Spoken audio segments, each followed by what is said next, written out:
How we doing, guys, and welcome. It is Kraken here, and we're back in 7 Days to Die Alpha 20, and in no particular order we're going to look at some tips and tricks that make Alpha 20 really easy. So let's get cracking.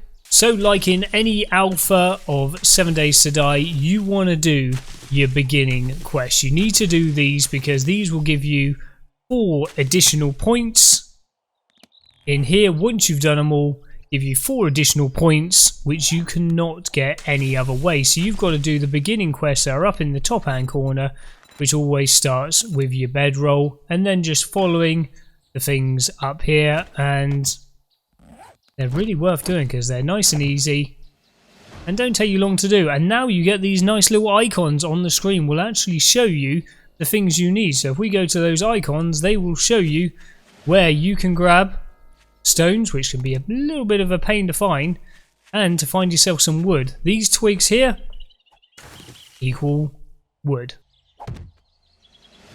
There you go, as easy as that. As always, put the traditional campfire on top of a wooden block because that would be a really sensible thing to do. There we go. That will then give you your location of your first trader, which is actually quite a distance away. Normally it's a lot closer than that, but we are playing at random gen, and that has given me my 4 skill points. The only way you're going to get these 4 early skill points. Right, anyway, on to the next one. So the loot in the game has been balanced a lot. So going straight to my first bit of rubbish here, and you want to check all this rubbish, you'll find a lot of glue, and you'll find yourself a lot more resources now, including small pipes and also bits of wood like this. So we can get straight on to building pipe weapons. Right, here we go then. Pipe weapons. Pipe weapons are a great new addition to Alpha 20. They have one hell of a slow reloading speed, and they have just been nerfed slightly that they only hold slightly less rounds now. So the machine gun did hold 20 rounds. It is now 15 rounds, but they are a really good starting weapon. Much better of a starting weapon than the old blunderbuss used to be, and they take next to nothing to make. So this one only took 2 glue, 4 short iron pipes, and some wood. Wood, glue, short iron pipes, and they are really easy to find now in beginning loot. Make sure you keep searching all of the trash, things like that. You will find these everywhere. And you've got a pipe pistol that can hold 6 rounds. Rifle is only 1 round but can shoot a lot further, and the shotgun as well, which is again 1 round but is actually really powerful. But just be careful with these because every single one of these does have a very slow reloading time. So yes, it will get you out of a pickle. So here we go, we'll give this one a go. We've got the deer over there. Easy as that.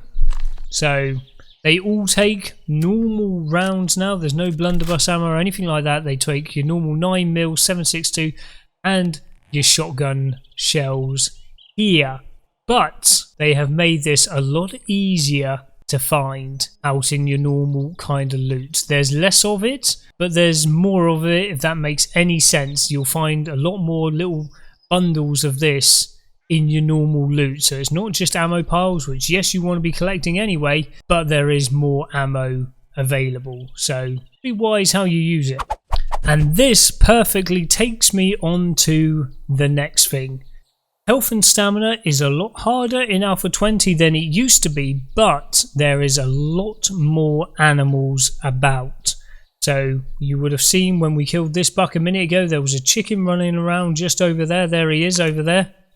There is a lot more animals like this just wandering around in Alpha 20. So yes, you've got to go hunting for it, and there are perks that you can go into in the perk tree, animal tracker, and this will help you find where the animals are on your compass up at the top. But there is a lot more of these about. So yes, you've got to go hunting for it, but there are a lot more ways to get food. Also, a good perk to notice is the huntsman as well. With the huntsman, you can get more back from when you're harvesting up your animals. Your kills, you can get a lot more meat back if you go into this perk here. So one worthwhile doing, and making sure you're using the best tools to harvest up your kills. Right, gaining natural resources in the world is much easier now. There are a lot of these street lamps like this and these electrical boxes here. That gave us forged iron, mechanical parts and steel. And what will also give us steel are these street lights up here. So a lot easier to get steel, because in the new world there are loads and loads of these lights. So in the old world, when we used to play in the older alphas, there wasn't many of these street lights about, but now, as you can see as we run down here quickly, they are absolutely everywhere. So there's loads of those electrical boxes, and there's loads and loads of street lights about now. So you can get steel and forged iron a lot easier in the game now. If you haven't got that crucible yet, there are other ways to get yourself steel.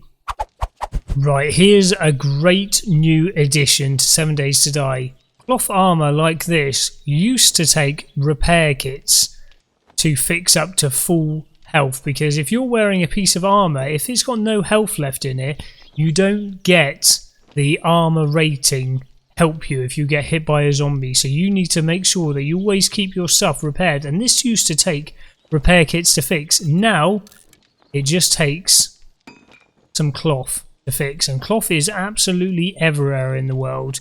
You can hit up curtains, couches.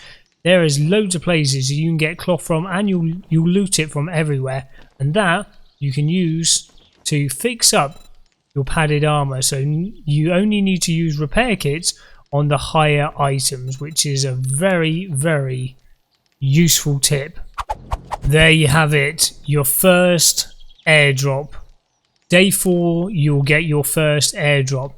Airdrops are no joke. You want to make sure you get to every single airdrop you can.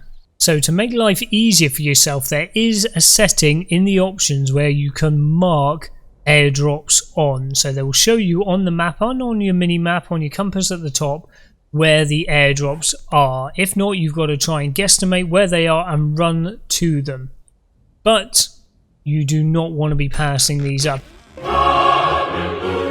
In the past, airdrops were pretty much useless. Look at this now. I have heard people struggling 21 days into the game that they cannot get hold of a beaker, a painkiller, which might just save your life, and these new bundles. These bundles are fantastic. You can get these from trader rewards as well, but bundles are really good. So there we go. We have 3 farm plots, which are not easy to make, and 3 seeds straight away to put into them. And we'll go on to farming in a little bit, but that is one hell of an airdrop.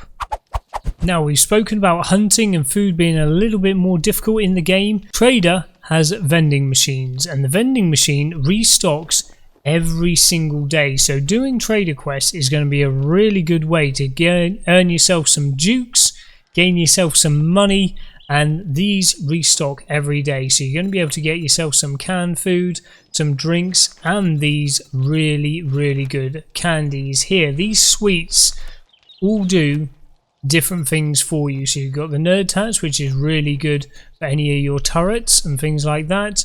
Atom junkies is for explosives, and you've got ones that will help you in mining, ones that will make bartering cheaper, ones that will make your melee stronger. So you've got some really good ones in there as well, and you've got other ones that can make you jump off a building without hurting yourself, and those ones can be really helpful when you're at the top of a big POI. Right, here we go then. The trader. The trader is going to be your best friend in the game, because you can take quests from the trader, and with those quests he will pay you money and give you rewards. Now, the rewards have been seriously buffed in Alpha 20. The rewards you get are a lot better than they ever used to be. So to be very resourceful. This was our first tier 1 quest complete, and that has given us a choice of 100 rounds of ammo. Yes, that used to be 200 back in the day, or a wrench schematic, which is again a very good schematic. This is your first items. If you made yourself, you can make yourself a pipe pistol and get yourself 100 rounds. That would get you started as your first quest, which you can do on day 1. or your wrench schematic. Quite a hard choice actually between those two, but they are a lot better than they used to be. And when you do 7 quests, when you've done your 7th quest, it will give you an additional perk that you can buy, which could be a bundle.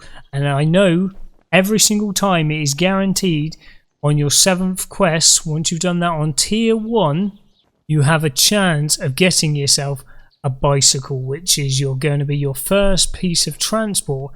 If you watch my Let's Play series, you can get, I think I did my first 7 quests by day 2 or day 3, I had a bicycle. So now I can travel around a lot easier. So that is something that you're going to want to beeline for straight away, because that is going to make life a lot easier for you. Another great thing about the traders is all of the quests are a lot closer now as well. So as you can see here, we used to get this where the closest quest could be a couple of kilometers away. Now they're all in the towns around the traders. So as you can see, they're only a couple of 100 meters away, which you can run to very easily. And these are the kind of things: clear all the zombies will get you lots of XP by killing the zombies in there, or something as easy as just fetching a satchel inside the POI and bringing it back to the trader. So nice easy quests to get done there. Also, talking about the traders quests, when you start working your way up through the quests and you go to tier 2, tier 3 and tier 4 and up to tier 5, you can jump down to previous tiers. So you don't have to always be going through the tier that you have built yourself up to, which is really useful, because sometimes when you got up to tier 5s, you didn't want to be spending 2 days going through Dishong Tower, and you wanted to go down to, say, tier 4, where you could still get really good loot by going through, say, a waterworks, something that was a tier 4 POI. So that's something also really good, because sometimes you just don't want, or you don't have the time left in the day. It is worth jumping yourself down a tier just to get that extra raid in, so you can get the rewards. Because like I say, the rewards are really good. In my own Let's Play series, I got an AK as a reward on day number 4, so the rewards are a lot better.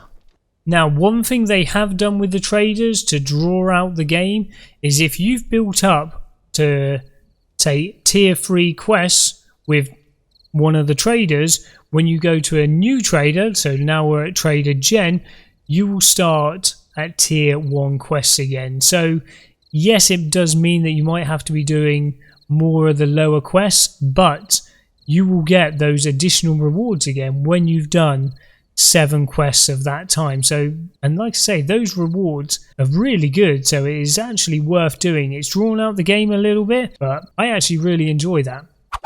Right, here we go then, the 4x4. So moving slightly further into the game, the 4x4 is a lot more viable now for 2 reasons. One reason is that we now have these mods, so we can actually hold an extra person. If you're playing multiplayer, so you can now hold 3 people rather than 2. You can actually dye the vehicles now, so you can actually see whose vehicle is who, and mine's a nice bright pink one over here. And you've got some of these other mods as well, and these are very useful. You've actually got a fuel saver mod, which is actually pretty damn good. You do save a lot of fuel from that. You've got these headlight mods, which are very good for seeing off-road. You've got vehicle fuel tank reserve, so you can put a lot more fuel in, and you've got this supercharger, so you can go even faster. But like I say, the great thing about the 4x4 was the carry capacity, the amount of storage that you've got in here. But before, it used to get stuck, it was very cumbersome, but now they've actually sorted out the terrain so much better. Like you can see just driving around here, they've sorted out the roads, sorted out the terrain so much better. It is actually now worth using. You can even use it off-road. Before, it used to get stuck all the time. Like I say, the terrain has been really sorted out, so it's actually a lot better.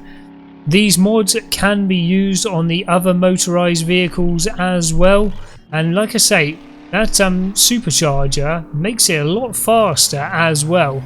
And the good thing is, the supercharger does not take up more fuel. and you can still run over zombies just like that. I have done a whole video which I'll link in the top right hand corner now of all the vehicle mods and what they do in each of the different vehicles. So I will link that video up in the top right hand corner for you now, so you can see if you're interested in the mods in just a little bit more detail. Right, here you go. There are now 3 different tiers of loot bags that can be dropped by zombies. So you've got the yellow one, the traditional one that we always had before. We now have an additional blue one and an additional red one. I know for a fact that the demolition zombies drop the red ones, and they seem to drop them pretty much at least 50% of the time when you kill a demo zombie, so that's really good. Going to really help you on those horde nights. The blue ones, I know that the bikers drop, and the basic zombies drop the yellow ones. Now, these also give you a lot better loot than you ever used to get in the past. You have to remember our loot stage is right at the beginning. If we go into our level stats, it's 4 because we're actually inside a town. The blue one, a load of brass, a load of ammo, and some scrap boots. The red one here, again, more ammo, food, and that. And with a loot stage of only 4, that is not bad going at all. So you think by the time you actually start killing some of these higher tier zombies, they're going to be giving you some really, really good loot. Right, so there you have it, guys. That brings us basically to the end of this video there. I hope you've enjoyed it. I hope you've learned some tips and tricks. So you might have noticed a few days ago I put out a video saying, is Alpha 20 too hard? And I was just demonstrating and showing some of the things that Alpha 20 has made harder in the game. Now, the whole reason for that video was basically to demonstrate some of the things that have really changed in the game, some of which are harder, and trying to put myself in the situation of a brand new player. Would some of these things that have now become harder make it harder to actually enjoy the game? Because that's all I want, is people to learn to enjoy the game as much as I've enjoyed playing the game over the last 5 years. Now, this is why I thought I would do this follow-up video. So these tips and tricks that I've shown you today and shown what is actually now really easy in Alpha 20 helps balance everything out. But some of the hardcore players did come up with some very good points. You can make this game as easy or difficult as you like in the settings, depending on what difficulty setting you play it on, and also things like feral sense. You do not need to have feral sense on. You can turn that off, and you can bring the level difficulty down, and you can also put up things like the amount of loot that gets dropped in the game. Anyway, I said I was going to come back to farming. I'm going to be doing this farming as a whole little video on its own, because it has changed quite a bit, even with the latest update. So they'd made farming really difficult. They've now made it slightly easier. It's quite a bit to go over. So we're going to do that in a separate short little video, which I'll be making straight after this one. Anyway, guys, please consider subscribing if you haven't done so already. Big thumbs up on the video. You guys have a cracking day, and I'll catch you in the next episode. Take it easy.